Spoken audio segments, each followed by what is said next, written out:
Financial research company Hindenburg research ने आरोप लगाया है कि अदानी समूह खुल्लम खुल्ला शेयरों में गड़बड़ी और लेखे जोखे में भी धोखाधड़ी कर रहा है। हालांकि अदानी ग्रुप ने इन आरोपों को पूरी तरह से बेबुनियाद बता दिया है। इस खुलासे के बाद अडानी ग्रुप के तहत जो लिस्टेड 7 फर्म हैं, उनके शेयरों में जबरदस्त गिरावट देखने को मिली है।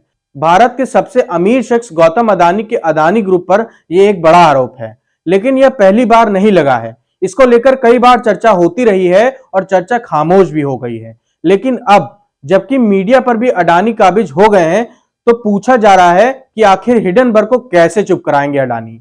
जानी मानी अमेरिकन रिसर्च कंपनी हिडेनबर्ग ने इस बात को कहा है कि अडानी समूह शेयर में हेराफेरी करता है, अकाउंटिंग में धोखाधड़ी करता है और यह धोखाधड़ी एक बड़े पैमाने पर की गई है।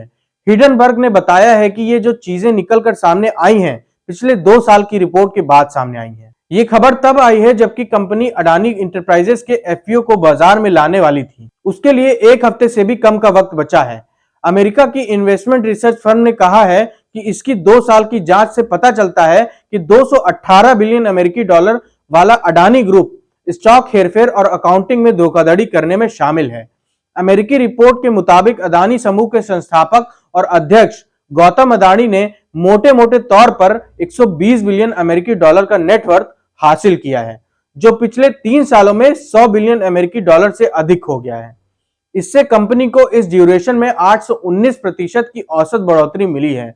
साथ ही अडानी ग्रुप के शेयरों में 85% ओवरड्यूज हैं, यानी कि ओवर रेट करके अपने शेयरों को बाजार में बेचा जा रहा है। जांच रिपोर्ट में अडानी की जो संपत्ति है उसका ब्यौरा भी शामिल है, जिसमें कैरिबियाई और मॉरिशस के अलावा संयुक्त अरब अमीरात तक फैले अडानी परिवार की संस्थाएं और उनकी प्रॉपर्टी के बारे में भी पूरी जानकारी दी गई है। और इसमें यह दावा भी किया गया है कि इस पूरी प्रॉपर्टी का इस्तेमाल भ्रष्टाचार, मनी लॉन्ड्रिंग और करदाताओं की चोरी को बढ़ावा देने के लिए किया गया है।